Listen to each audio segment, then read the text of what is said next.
A very big news day, jam-packed hour ahead. President-elect Donald Trump held his first news conference in nearly 6 months today, and there is a ton to break down. He answered 17 questions in total on a variety of topics, including Russia, Obamacare, the wall, the handover of his businesses, his taxes, the Supreme Court, and more.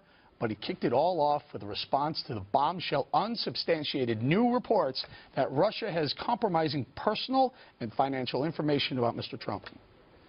I want to thank a lot of the news organizations here today because they looked at that nonsense that was released by maybe the intelligence agencies. Who knows? But maybe the intelligence agencies, which would be a tremendous blot on their record if they in fact did that. A thing like that should have never been written, it should never have been had, and it should certainly never have been released. I think it's a disgrace that information would be let out. I saw the information, I read the information outside of that meeting. It's all fake news, it's phony stuff. And it should be noted just how abhorrent the actions taken by specifically BuzzFeed are. BuzzFeed published the full text of this dossier of opposition research on Trump without fact-checking nor cross-sourcing any of it. In fact, Editor-in-Chief Ben Smith, in a note to employees, stated, quote, "There is serious reason to doubt the allegations." And then he published it anyway.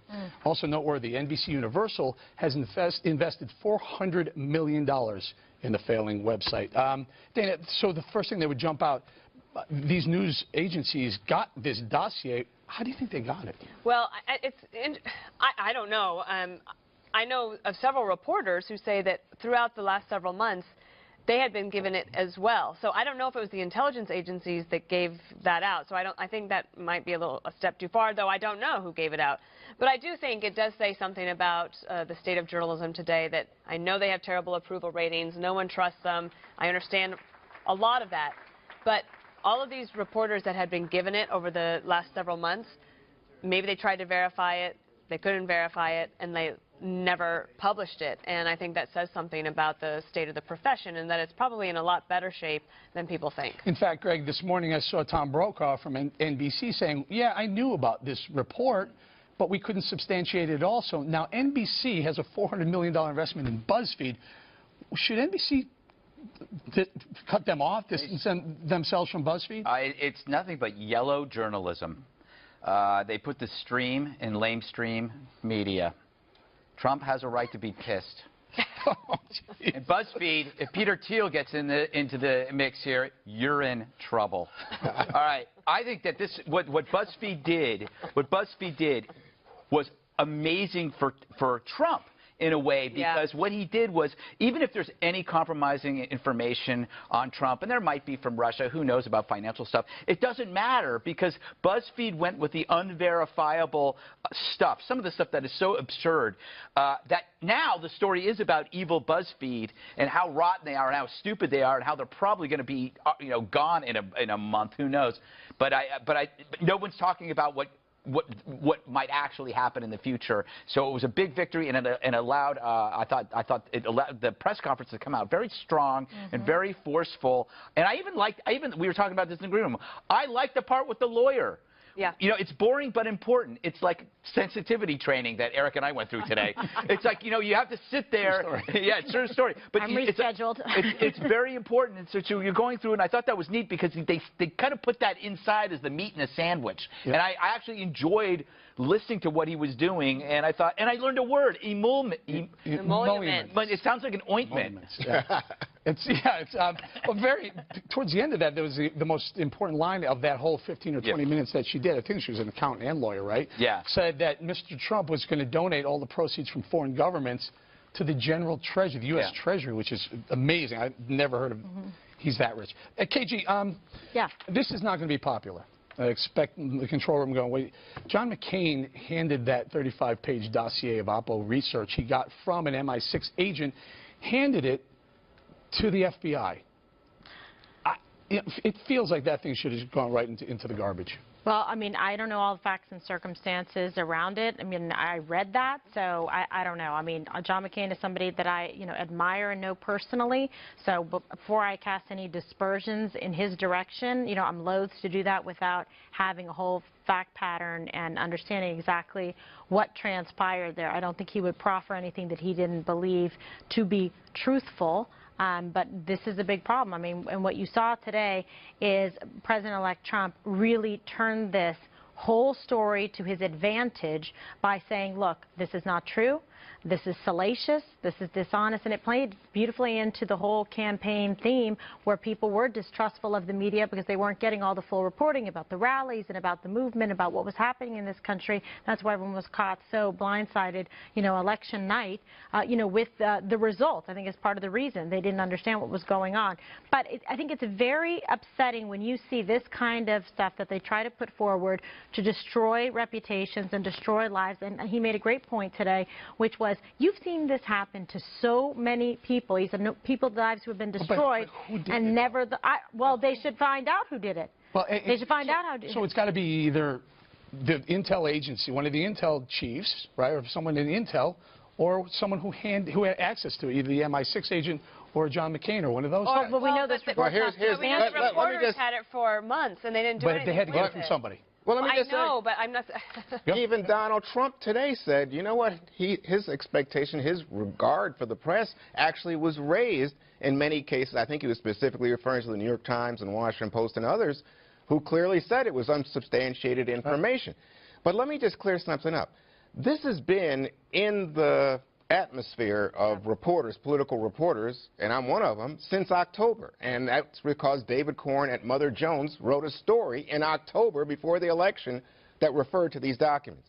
Where do these documents come from, Eric? They come from a man who used to be a British spy, and he was initially hired by Republicans in the Republican primaries to develop a packet of opposition research on Donald Trump. Right. Subsequently, the Democrats, once Trump becomes the general campaign opponent for the Democrats, they start paying money to this guy for the same kind of information. Seems to me that that would be the source of who leaks it then and tries to get it out there. No, but hang on. Mother Jones. But right, Mother Jones was there. But guess what? Mother Jones did not go into the detail that we saw today because they didn't have everything verified. But let me just pick up on something you're talking about, which is Harry Reid then goes to Jim Comey in October. John McCain, as we've heard, John McCain hands also documents. So, gee, Jim Comey, let me get this straight. It's okay to spread innuendo about Hillary Clinton, but not to go about the dirt that you have on Donald Trump? Gee, I wonder what's going on. One was the basis of an investigation, and one is the basis of a false claim, unsubstantiated. There was nothing substantiated about this. Remember when Comey and the FBI go and say, oh, we're going to reopen this investigation? They had nothing. They had nothing of substance. Hold on. They had access then to a laptop with additional information. Hold on. That they had to go through. Yeah, and they have to go through. They have agents right now looking into this information. I'm not saying it's right that he made a statement. I'm saying there was actually an ongoing investigation of substance and importance, and they had to go through and do a thorough investigation. And they have an ongoing investigation right now into this information. But, okay, there's no evidence to suggest this is true whatsoever. And there was no evidence to suggest the charges against Hillary were true. But he publicized them. If you live by conspiracy theories, you're going to die by them. We've found out that Ted Cruz's dad helped kill JFK. Obama's birth certificate isn't real. So if you chase conspiracy theories, sooner or later, a conspiracy theory might chase you. I think it would be great if both sides, right and left, Trump, anti-Trump, just rejects all of these, and because conspiracy thinking is really, conspiracy theories are now called fake news. Remember Pizzagate? Yeah. That was fake news, but that was from the right. So now this is from the left or anti-Trumpers. So now if you just reject all of this stuff, that would be good for everybody. Yeah. Allow me to get this one in here. The president-elect was also asked about his dealings with Russian President Vladimir Putin, one which he described as, quote, an asset. If Putin likes Donald Trump, guess what, folks? That's called an asset, not a liability. Now, I don't know that I'm going to get along with Vladimir Putin. I hope I do, but there's a good chance I won't. And if I don't, do you honestly believe that Hillary would be tougher on Putin than me? Does anybody in this room really believe that? Give me a break.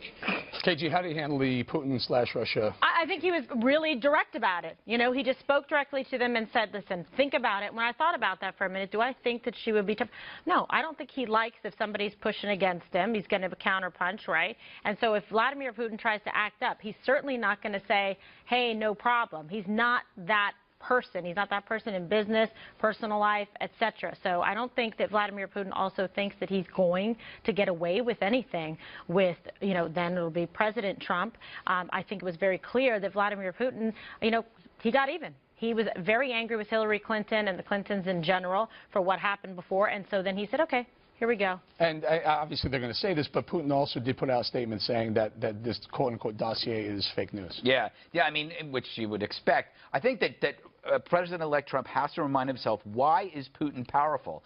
Because he has no constraints or restraints against his power. It's easy to be the most powerful person in the country when you can do whatever the hell you want. You know what struck me was he said in the news conference this morning that I think it was Russia who did the hacking. And everybody said, wow, that's great. Now, you know, that's in the past, the division between Donald Trump and the intelligence agency. Then he comes back and says later, well, you know, it could have been others. And you think, what is going on here? Well, he said other people are hacking us, which they are. Well, but the fact is that he, for a moment, really put trust in our intelligence agencies, which have said that they believe that Russia hacked in service to defeating Hillary Clinton. Well, trust, but verify. How are we doing with the Russian relationship? Are we in the right place? Where do we need to get to? Well, I don't know. I think that there's hearings that are being held, I think, both on the House and the Senate side, mostly on the Senate side. So we'll see. And the times of transitions between one administration to the next are inherently unstable times. So I think that they'll just have to see. And usually it's not so much how a president tries to drive forward an agenda, but how he reacts to things that happen. And so I think that will tell us a lot. We're going to talk later about Rex Tillerson, the Secretary of State nominee, who got asked a lot of questions about Russia today and handled it pretty well. Can I just say one thing about the press conference? I thought it was interesting to have Sean Spicer, the incoming press secretary, open it up with a very strong statement against BuzzFeed. And I thought then what they would try to do is turn it over to Donald Trump, who then, when answering questions, if he got questions about Russia, would say, I refer you to what Sean said. Now let me try to break some news and drive forward on an agenda. But not that he didn't have a successful press conference, but I think he could have done that. And we have a lot more on that press conference.